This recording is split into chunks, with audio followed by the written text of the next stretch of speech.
Hey everyone, guess who's back to do Halo action figure reviews? That's right, KoBaC is back. I have returned to the YouTube. Alright, so today we're going to be reviewing the Wicked Cool Toys Spartan Collection Master Chief from Series 2. Now, as I understand it, I missed out on the Series 1 version. I looked online, the pictures look like they get the exact same accessories. Overall, the paint job is the exact same, so we'll be getting into all that here in a moment. But first, I want to ask you guys a question. Which version of Master Chief is your favorite? Now, for a long time, I was a Halo 2, Halo 3, because it was the same type of armor purist. I could not stand Halo 4, Halo 5, but this version for Halo Infinite has kind of won me over. It looks like a very... It's very true, in my opinion, to Master Chief, but it also still feels a little bit more modern. They've incorporated some of the other aesthetics from like the Halo 4 version and stuff, but overall, being able to see the figure in person, I like the way that the armor looks. When I saw him from the announcement trailer, where it's the cinematic with him and the pilot, I was already like on board with that version of Master Chief's armor. I was like, oh, here we go. So first, we're going to try to restructure the reviews a little bit. We're going to try a new format, and I'd be interested to know what you guys think in the comment section. Like, let me know if you like this format, if you like the way that the background is. We're trying to make some different improvements as I move forward with all these different reviews. I've got a whole bunch of Halo figures to review, so this is the very first one. If KoBaC's coming back, I got to start with Master Chief, right? It's just only appropriate. So let's get into the paint job first. The paint job of this figure, in my opinion, is okay. It's not fantastic, but for the price point of like the MSRP is $19.99. I'm not going to complain too much. Well, why? Back in the day when I was really into the Halo reviewing community, I was reviewing Halo 2 and then moving into Halo 3 and Halo Reach with the McFarlane line of figures. And well, counting also Joyride and stuff, but anyway, with Halo 3 and Reach with McFarlane, nobody could really compete. With the way that their Halo Reach figures looked, no one could compete with paint jobs. Alright? McFarlane did an amazing job there. But where McFarlane failed, in my opinion, which we'll get into later, how I like this figure a lot, is with the articulation. So I feel that so far, Wicked Cool Toys is way ahead with posing ability and with articulation, but their paint jobs are lacking. But again, for the price point, I'm not going to super complain because it's close enough. And the figure itself looks really great. Like the detail of it, I'm pretty happy with it, pretty satisfied. One thing that I noted that I actually had to go look online to try to find pictures was like his boots. If you go back to the Halo 2, Halo 3 days, usually the toe itself was a different color. It was usually like a gunmetal kind of color, and there was some other parts of the under armor or the suit beneath the armor that they didn't exactly get some of the minor details, like when it rotates around here, you'll notice on his back that these panels here, these vents, should be silver. They're green. It's probably something that I'm going to go back and touch up myself and try to bring it together. But overall, you know, and then something different with Wicked Cool Toys, if you're not aware, all these pegs that you'll see in different spots on the figure, those are the joints. So like with McFarlane figures, they did a lot of ball joints, and then they ended up going to like ratchet. But here, the way that Wicked Cool Toys has designed them, it seems, in my opinion, they went for more of like playability for kids or posability for fans over being super detailed about it needs to look exactly like it does in the video game, but then they sacrifice posability and articulation. So overall, I think the paint job's pretty good. It's okay. Now, one of the first things that you'll notice when you get this big guy out of the packaging is that he has got some heft to him. If you hear that when I set him down, he's a little bit of a thud there. Like it's decently heavy, which I appreciate. I don't want the legs to be so light that then the torso ends up being so heavy that, you know, trying to find that center of gravity for posing ends up really, really being a cause for a lot of restrictions. But here I think we have a better scenario due to the weight of the figure. So let's move on into the articulation. So we'll go ahead and take this out. As you can see, he's easily able to be posed with his assault rifle. Come on now. All right, so let's start with the head. The head appears to be like on just a typical ball joint. Can look up that high. Can look down. I mean, as much as a regular human could in armor. Could rotate probably 360 if I wanted, but I don't like doing that to most of the joints.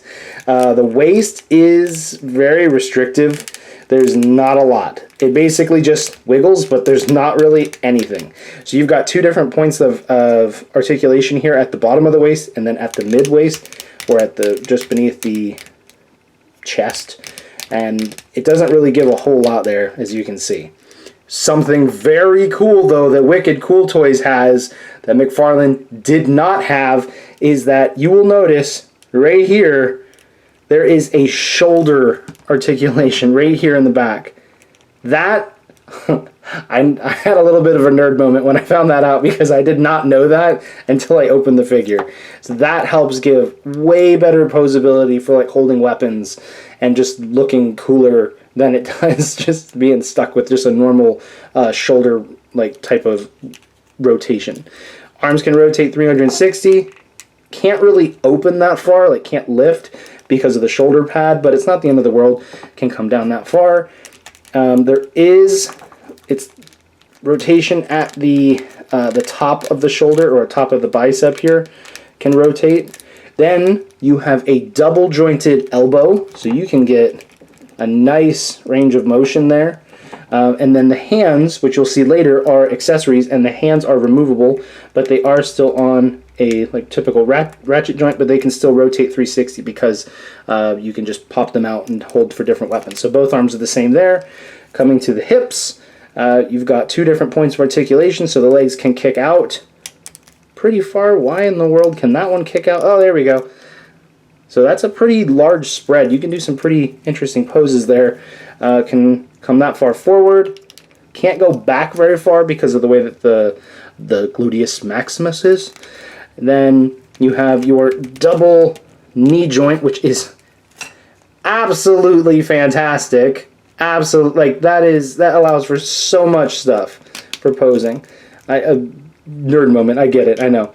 Then you've got your ankle articulation, which you can sort of rotate, but it's at an angle. It looks like it's pegged right up here, so it causes for a different way that the motion will be. So I think that's an interesting way of connecting the foot to the ankle, because what we're used to from from the McFarlane line was that it would connect just straight down, so your rotation would be just right here at the bottom of the foot.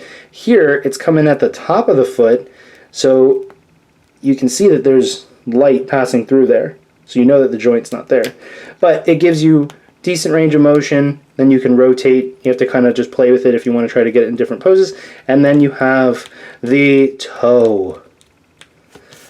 Alright, so articulation wise, I'm very happy with it. Yeah, I wish the waist was a little bit more forgiving, if there was a little bit more possibility. Oh, don't you dare not stand now. That's right, stand awkwardly. Alright, so now for the accessories. So for the weapons, you get the MA-40 assault rifle, and then you get the MK-50 sidekick as the pistol, which is going to be a new pistol for Halo Infinite. So for hands, which I love, I absolutely love the fact that you get alternate hands with these figures from the Spartan Collection. So in total, you're going to get 7 different hands. 3 different right hands, 4 different left hands. So for the right hand, you have the trigger finger, then you have like an open hand, and then a closed fist. For the left hand, you got the open hand, we got a closed fist, we got a trigger finger, and then we also have like either, you know, he's giving out orders or he's putting something into the back of his helmet. So I think that gives him like a lot of different options that are crazy, absolutely crazy, because we didn't have that, with, especially at a price point of $19.99. That is a lot of options given to collectors, which I'm really blown away by, because I mean, I could see this being like a $30 figure with a better paint job, but to have that many accessories and that much articulation, I feel like Wicked Cool Toys is really, really trying to impress the fans, I feel. So with the hands, all you got to do to be able to change them out is you just smack my light. You just pop them out. They just have that on the back. And like if I wanted to put the fist hand in there, you just push it. Push it. I haven't put this one in before. There we go. And that's it. You just push it in. So if I were you, do not pull sideways. That's a very high likelihood you'll tear something. Pull straight away so that way you don't end up with any damage. All right. Now for the other weapons, or not for the other weapons, for the weapons, let's go over the paint jobs with these really quick. Put it in the light. As you can see here from the assault rifle, you just got like a flat, gray, dark gray, and then black. There's not really anything super fancy here. McFarlane Toys also didn't really go overboard with most of the weapons. Every now and then you'd see one that was really, really detailed, and then other times they would just be black. So with the assault rifle here, what you'll notice different from the Spartan Collection and compared to like the McFarlane line is that you do not get weapon pegs themselves. Instead, the pegs are connected to the armor. So here on the back, you've already got a peg here. You would just take the assault rifle and just attach it there. Boom, done. And you'll notice that these weapons are way more bendy. They're not like they used to be where they were just rigid, hard plastic that could snap. I mean, I'm not really applying any pressure at all, and they're very bendy. These are much better, in my opinion, for kids, while I felt the McFarlane line was much more for collectors. But you'll notice, I mean, it's fine. And if I were to open this and be like, oh, the plastic's all bent, I could put it in some warm water or put it under a blow dryer and then put it in cold water, you know, when I bend it back to the shape that I want, put it in the cold water, and it should mostly fix the problem right there. May have to do it a couple of times, but it's not really that large of a deal. I would rather have something that if it fell, it didn't snap in half, than have something that was just so brittle that I had to be really careful with it. Now with the sidekick pistol here, you'll notice that there are not any pegs here, but there is a peg here on the side, or a spot. But you'll notice something that's absolutely genius. Right here on both sides of the hips, you pop off this little panel, and look what's there. A peg, and you just flip it around, pop it back in place, and attach the pistol. Boom. Also, beautiful touch, Wicked Cool Toys. Like, seriously, I'm really impressed with this figure line so far. Both sides have it, but you only get the two weapons, so that'll be something that like later if I wanted to attach something. One thing I am surprised of is that there aren't any grenades in this line, at least not yet. You'll notice that there isn't any place to connect them on the hip, so even if they do release them in the future, I mean, I would have liked to have grenades, to at least have one, I feel, at this scale, especially because it's such a larger figure compared to the smaller lines that are out there. You know, I just personally would have liked that, but it's not a deal breaker by any stretch. Now for a quick size comparison, we have the Halo 3 Master Chief from the McFarlane line, and then we have the Wicked Cool Toys, the smaller scale figures, so that you can kind of see here how large it is. I really like the Master Chief. I like the Spartan Collection as a whole. That is one line I really actually want to get all the figures. Not that I don't want to get all of the smaller scale. I'm just so impressed with the Spartan Collection that, honestly, I really wish that they had Elites, especially Brutes. Oh, please make Brutes at this scale. Oh, please. Marines would be great. ODST would be phenomenal. But they have to be like the Halo 3, Halo 2 ODSTs. I don't know what new stuff they might come up with, but that version was great. But, man, that would be awesome. Just the scale is phenomenal. I really like it. It just feels hefty. It feels like I'm getting something for my money. There's not really a lot of negatives that I have that I could point to. Final thoughts with this would be basically, I wish the paint job was a little bit better. It's not the end of the world. I think it's definitely acceptable the way that it is.